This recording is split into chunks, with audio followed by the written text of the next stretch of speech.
Hello there, so I'm going to take you into deepest Somerset, into the kind of places that most people, even English people, don't often get to see. It's a very small town called Martock, and it's not on any main roads, which is why it's not the place that many people get to see. So let's have a look.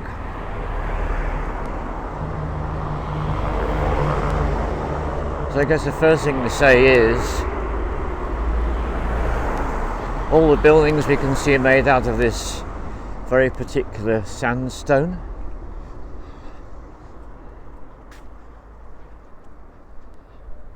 That looks quite spectacular, but if I cross over I can show you this one.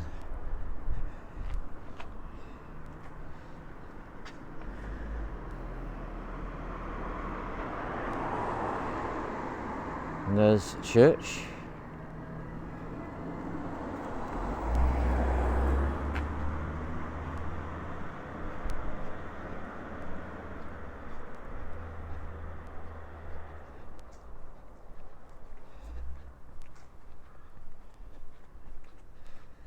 Someone else checking it out too.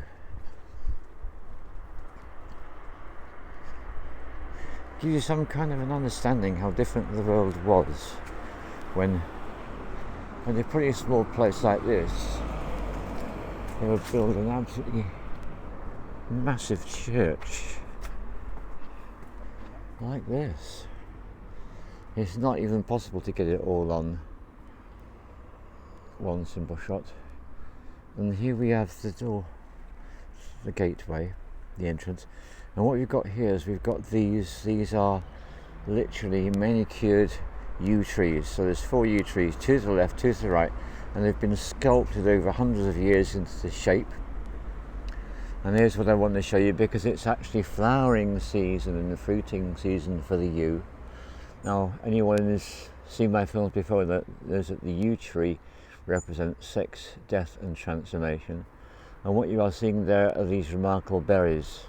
And as I've pointed out before, 2 seeds of this tree is enough to kill the strongest person. And yet the berry itself is very rich in vitamin C and antioxidants. And I have indeed had the pleasure of eating these in the past, and they are an absolutely amazing flavour. You just have to remove the seeds before you make any attempt to eat the very mucilaginous fruit.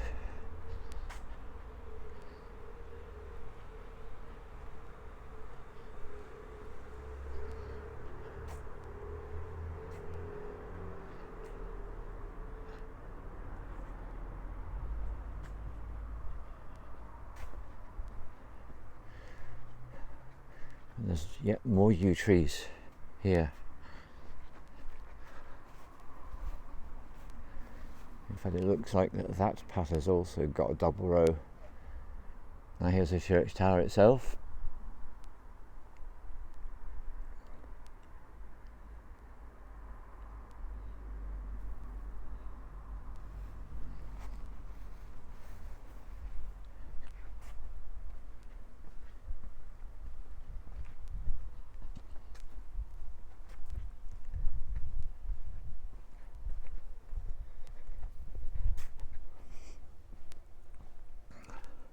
So in England, this is a very special tree indeed. Well, it looks like I've got the most incredible walkway, so let's just go down here and see what happens. So the yew is one of the most long-lived trees in this part of the world. England, Wales particularly, I'm aware of. And I've actually had experiences and encounters with yew trees which are between 3,500 and 5,000 years old. That's how long they can live, and longer still. And the thing is, they are rarely seen outside of churchyards, because churchyards were one of the few places historically where sheep weren't able to go, because they're very securely fenced or walled. That's quite important, because if sheep was to eat the yew, they would die. So in a country that literally had a sheep economy. We were producing huge amounts of wool for hundreds and hundreds of years. It was something you didn't want to interfere with, so this is the only place they were permitted to grow was inside the consecrated ground of a churchyard. As I thought it would. Walking down this avenue. The word avenue is literally a road which has got trees either side of it or above it. I thought it would have an effect on my state of consciousness, and it does. Calming, but also very strengthening. And I'm reminded that yew trees the wood from yew trees was used to make bows for the English archers going back more than 1,000 years ago. English archers would have their bows made out of yew tree branches, and that's because it's a very strong, powerful wood.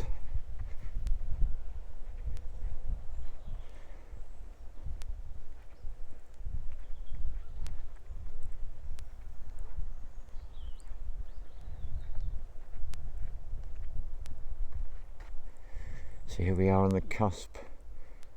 Summer is giving way to autumn, and this tree is just calling me to go and say hello to it. So I comply as always, where trees are concerned. Oh, look how beautiful. So you see these beautiful fruits, flowers with the pink but the orange within. So this is called a wild service tree. It's a rare tree, you don't see many of them, so that's a specific gift. The only other wild service trees I'm familiar with are all in Lancashire, so here I have a yew. So I have a wild service friend in Somerset now. That's great. And just feast your eyes on the colour. It's amazing, isn't it? Gorgeous.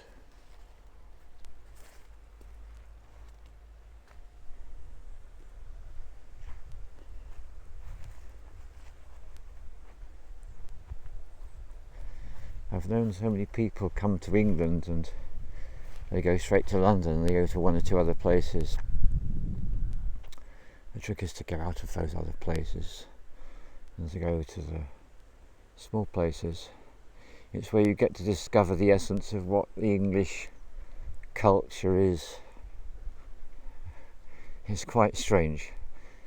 I'm English, born here. My ancestors come mostly from England, not exclusively, but almost exclusively.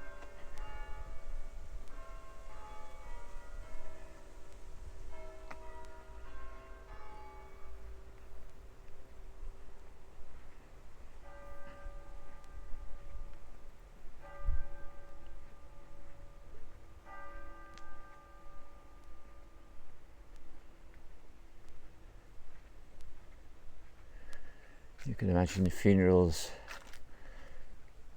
the procession with the body in the coffin along this yew avenue.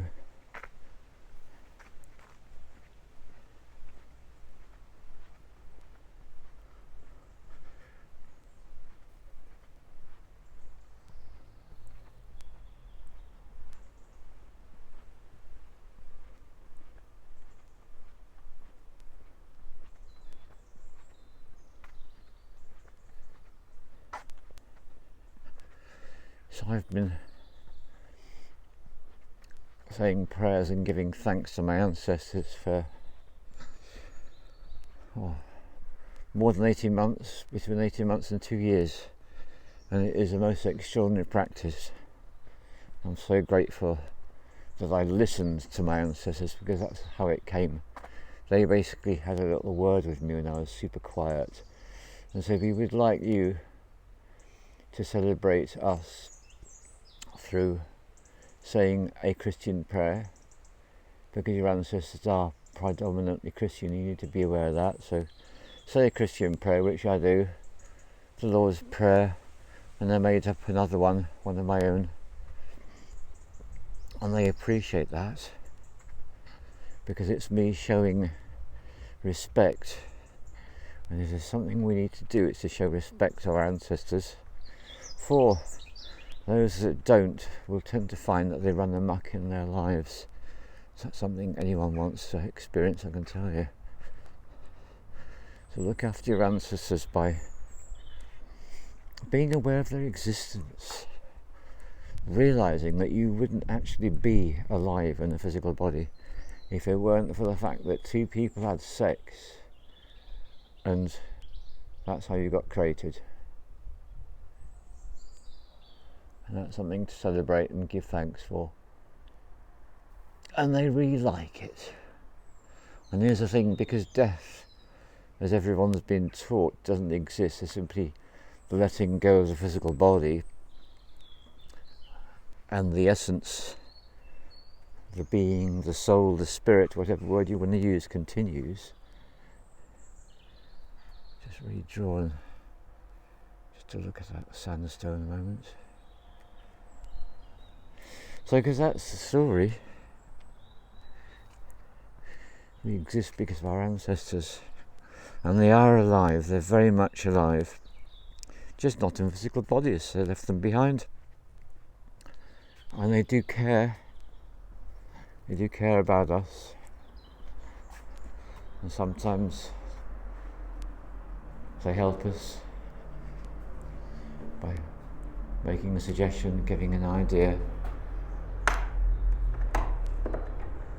And the thing about England and the church is you never know when you get hold of the door whether it's going to open or whether it's going to be locked. Now, when I was a child, pretty much all the churches were open, but these days it's a lottery. You never know what you're going to get. But this one's open, so here we go, having a look inside. And this is my ancestral religion. I don't have a great conscious mind association. It doesn't affect me particularly. I don't feel drawn to it. I don't feel inspired by it. It's not something that I do particularly for myself.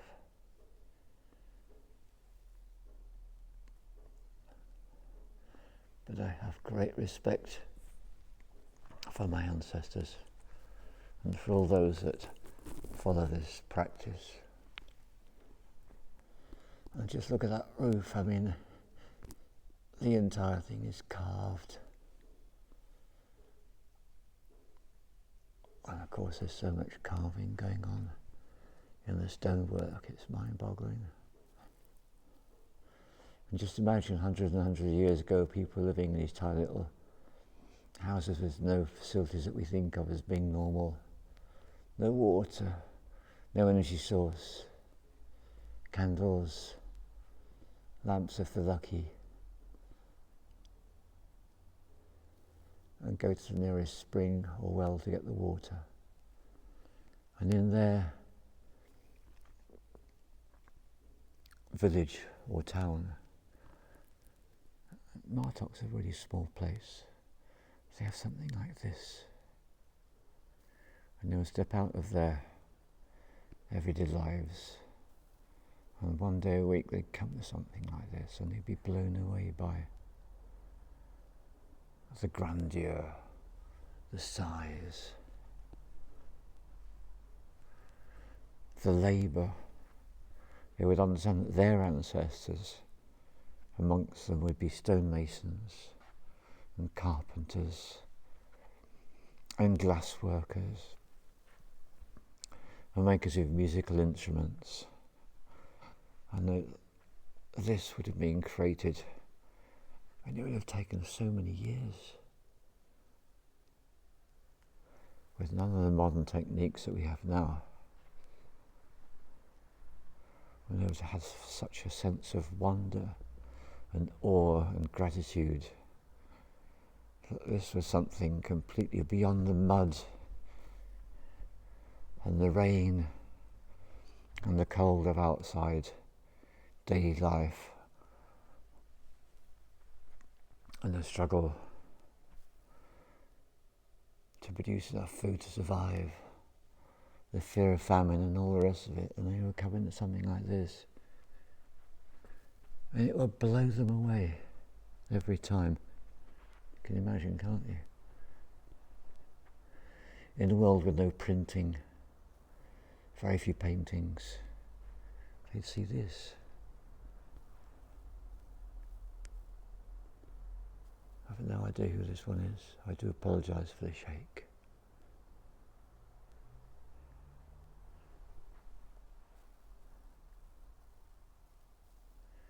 Three fishes.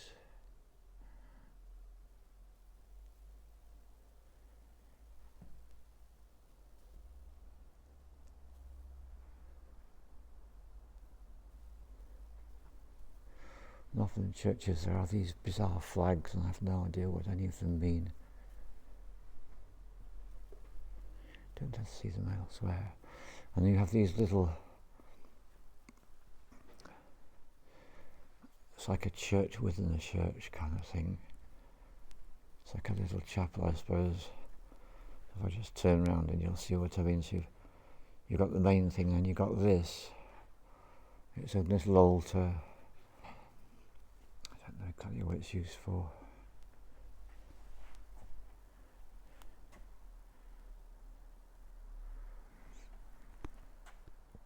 And there's a book.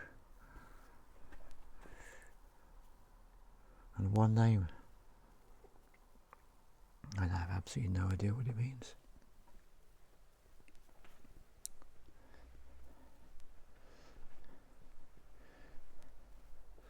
And this is a classic shape, the eagle. So when people read from the Bible, that's a place that they stand.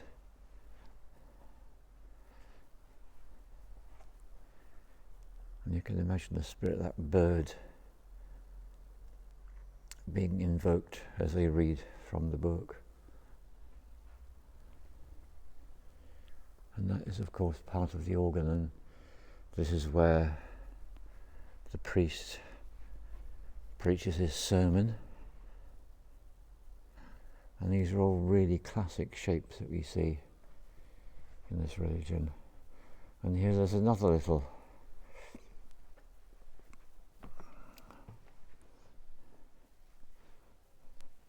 don't quite know what to call it, sub-chapel, another little.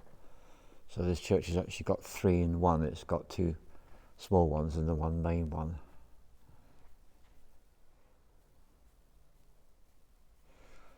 And then there's something over here.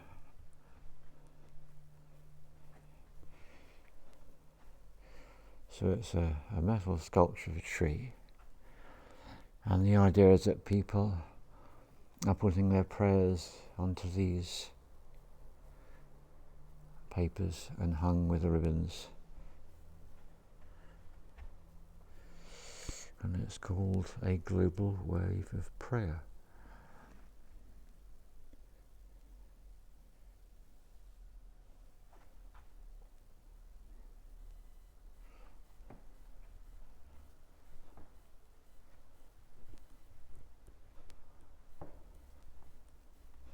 And even today with the road and the cars, it's pretty quiet in here.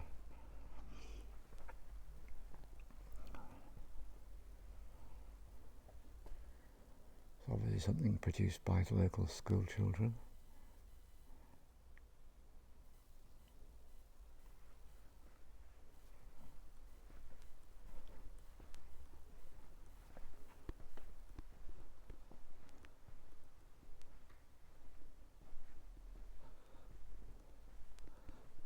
I always find that when I do go into a church, I think about what it was like when it was being built and the lives of the people.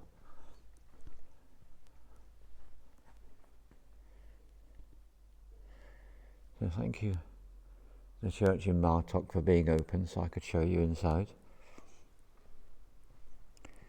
Children's bags containing I've no idea what.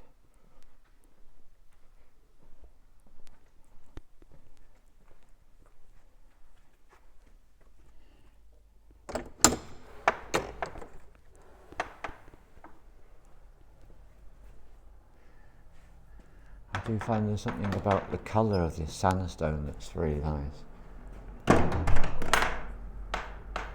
And even out here, the sacred geometry, even in this little porch, awning, whatever it is.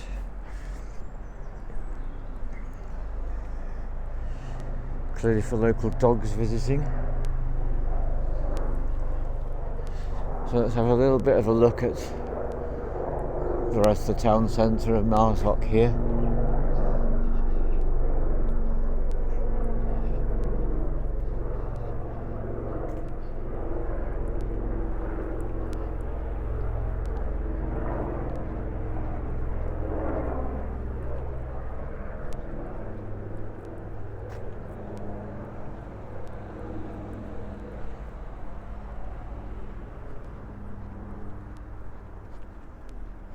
We're going through so many changes in the world. I've no idea how much longer this church will continue to exist.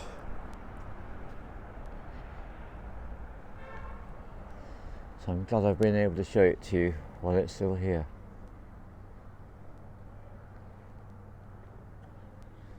Now this is a huge yew tree. This is not one that's been turned into one of those very specially shaped things. And I'm going to lead you straight towards it because this one is old. This one's at least 1,000 years old, I would say. Looking at the trunk at the base there.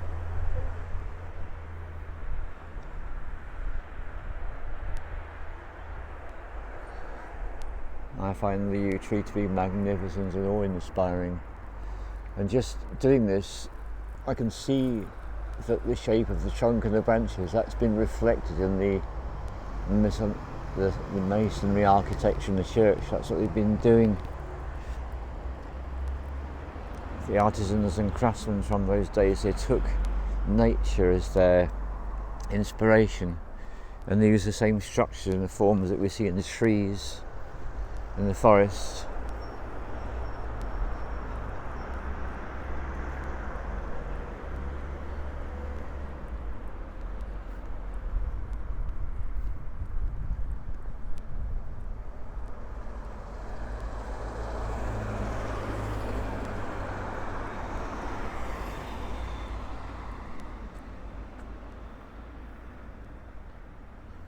That's a really classical English country front garden.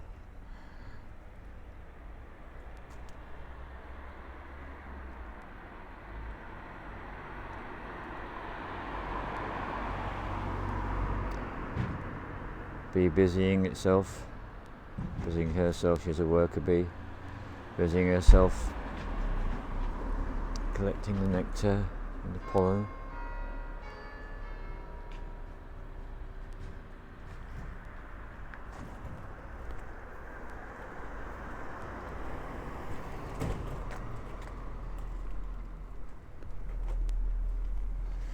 So there we have it. I'm going to say thank you, Martock, for giving us a chance to have a look around. And all the love to you, and thank you for being with me on this journey.